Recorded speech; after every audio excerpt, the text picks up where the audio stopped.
राजस्थान ही नहीं पूरे देश के विभिन्न भागों से पधारे समस्त संतजनों के चरणों में कोटि कोटि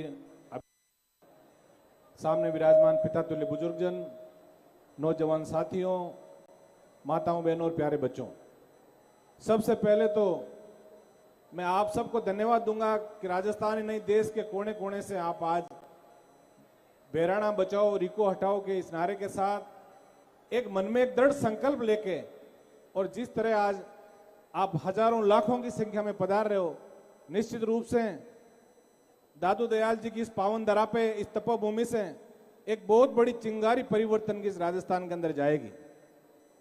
अभी कुछ गुरुजनों के मैं विचार सुन रहा था। कई गुरुजन हमारे प्रकाश जी जैसे, हनुमान बेनीवाल जी जैसे क्रांति हैं, कुछ हमारे जैसे हैं जो निर्मल हैं, उनकी भावना एक है, लेकिन कहीं ना कहीं ये सही है कि जब कोई अपना पूत यदि कपूत होता है तो हमें थोड़ी सी यूं लगती है कि उसकी बात मंच पे कहें कि नहीं कहें।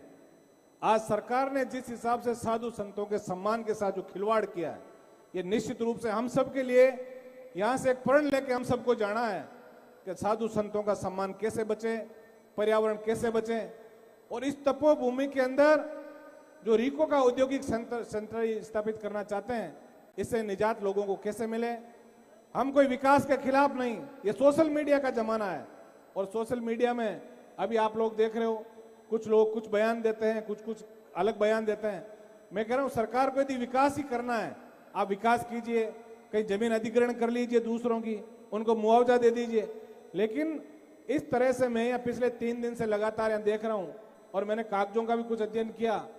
ये हमारे साधु संतों और दादू दयाल जी की पवित्र तपोभूमि को नष्ट करने का एक षड्यंत्र है। मैं कल ही कोई 1-2 गुरुजनों से मेरी विशेष चर्चा हुई। मैंने कहा गुरुजी, ये कोई एक यहाँ का मामला नहीं है, ये सरकार संतों का टेस्ट लेना चाहती है। ये तो एक छोटा सा ट्रेलर दिया है सरकार ने। अभी सरकार की जो मुख्य नजर है, जहां हम समझ नहीं पाते, क्योंकि सरकारों को नेता नहीं चलाते, सरकारों को IAS IPS जैसे प्रशासनिक अधिकारी चलाते हैं। ये हमने अध्ययन किया, कई बड़ी जमीनें बहुत बड़े नेताओं की है, कुछ बड़े अफसरों की है। वो यहाँ 5 स्टार होटल का प्रोजेक्ट वो लेके आएंगे और नाम दे देंगे माउंटेन व्यू, और अंग्रेजी आएंगे और हमारी धार्मिक स्थल को जो तहस नहस करने का प्रयास करेंगे।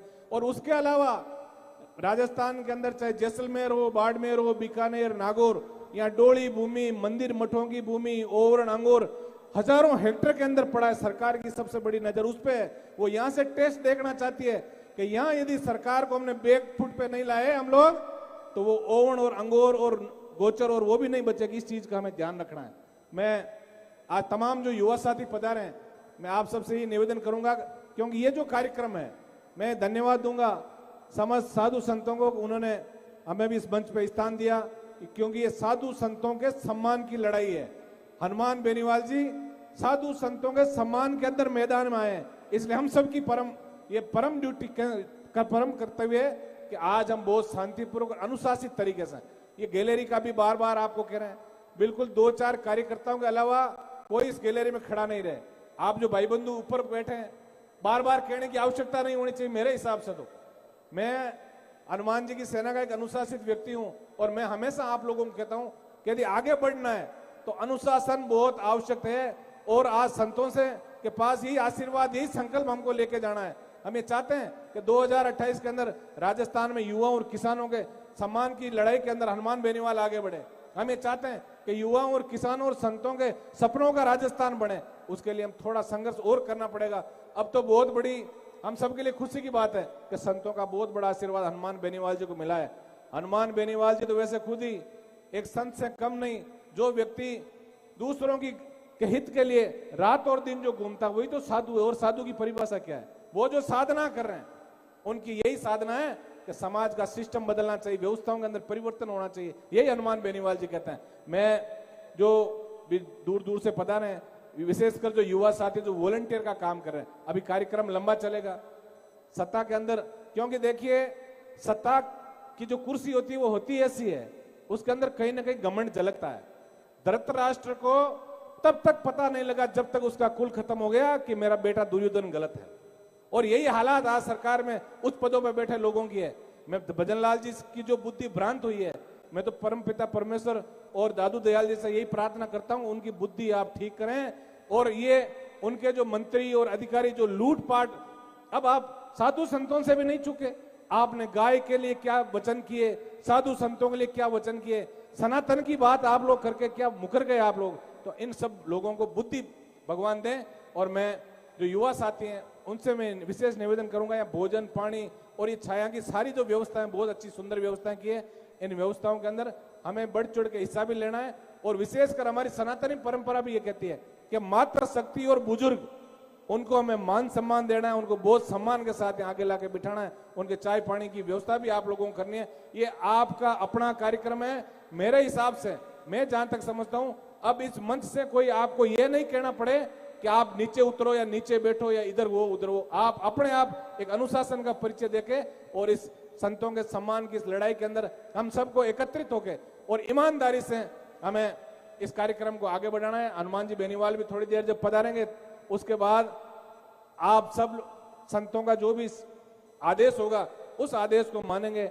आज जो लड़ाई है उसमें साधु संत आगे हैं, और ये चूंकि साधु संत हमारी धरोहर है सबसे बड़ी, यदि धर्म और साधु नहीं बचे तो फिर हम जी के भी क्या करेंगे। ये हमारे लिए सबसे बड़ा ये है, प्रश्न यही है। इसलिए आज साधु संतों को आगे रखें और ये जैसा आदेश हमको देंगे, ये कहेंगे कि जयपुर चलना है तो जयपुर चलेंगे, और ये कहना दिल्ली चले तो दिल्ली चलेंगे। मैं जो जितने भी साधु संत बैठे हैं, मैं हनुमान जी बेनीवाल की पूरी टीम की तरफ से आपको आपके चरणों में कोटि कोटि प्रणाम करके यही मैं भरोसा आपको दिलाऊंगा कि आप इतना ही कहोगे। आप देखिए, आज कई बच्चे कह रहे, कल जब मैं आया था कि साहब गर्मी बहुत है, मैंने कहा आप इन जो अग्नि तपस्या जो कर रहे हैं इन लोगों को देखिए, इनका कोई हित नहीं है।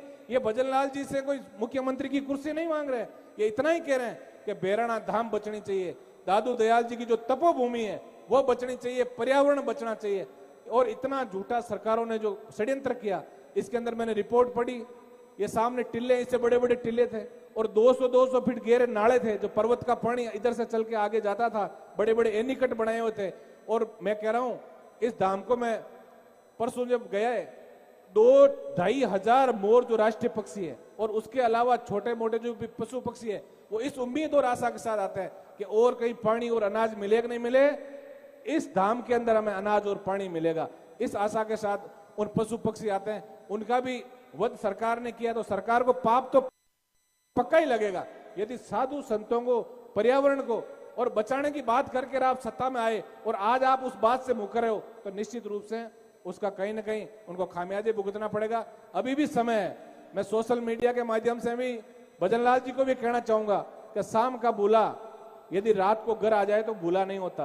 गलती आपसे हो गई, ये सही बात है, लेकिन इस गलती को आपको सही करने का भी समय है आपके पास 2-4 घंटे का। लेकिन यदि संतों ने ऐसा कोई आह्वान कर दिया तो हम युवा साथी जो हैं वो सरकार की ईंट से ईंट बजाने में कोई कमी नहीं रखेंगे। हमारे लिए संतों का सम्मान सबसे ऊपर है। मैं इसी आशा और विश्वास के साथ एक बार पुनः युवा साथियों से विशेष निवेदन करूंगा, अब व्यवस्था का पर्सन के लिए आपको बार बार नहीं कहना पड़े, आप लोग इधर बैठते जाएं, क्योंकि बहुत बड़ी भीड़, यहाँ जितनी भीड़ है उससे 7-8-10 गुना भीड़ बाहर सड़कों के ऊपर है। अभी वीडियो आ रहे हैं, कईयों के फोन आ रहे हैं कि सारे हाईवे जाम है, रास्ते जाम है। अभी एसडीएम साहब भी आके गए थे कि बहुत बड़ी भीड़ आ रही है। तो उस भीड़ के आने से पहले आपको व्यवस्थित तरीके से यहाँ इस कार्यक्रम को अंजाम देना है। मैं दादू दयाल जी महाराज से आप सब लोगों के उज्जवल भविष्य की कामना करके, और अभी कई अलग अलग संप्रदाय के साधु आए, ये बहुत बड़ा हमारे लिए एक खुशखबरी है कि इस मंच पे सारे समाजों के, संप्रदायों के साधु संत बैठे हैं, अलग अलग विचार आपको देंगे। पर्यावरण की बात करते हैं, हम नशा मुक्ति की बात भी करते हैं। हमारे मारवाड़ के अंदर मैं तो जहां भी जाता हूं गुरुजी, हमेशा पर्यावरण और नशे के खिलाफ, पर्यावरण को बचाने का और नशे के खिलाफ हमेशा मैं बोलता हूं, क्योंकि युवा पीढ़ी, हमारी नस्ल और फसल को यदि हमें बचाना है तो पर्यावरण को बचाना होगा और नशा मुक्त समाज हमें बनाना होगा। मैं इसी आशा और विश्वास के साथ एक बार पुनः आप सब लोगों का हृदय से गहराई से धन्यवाद देता हूं कि आप बहुत बड़ी तादाद में संतों के सम्मान में और हनुमान बेनीवाल की पीठ मजबूत करने के लिए आप यहां पधारे। बहुत बहुत धन्यवाद। दादू राम, धन्यवाद। बहुत बहुत शुक्रिया और आभार सम्माननीय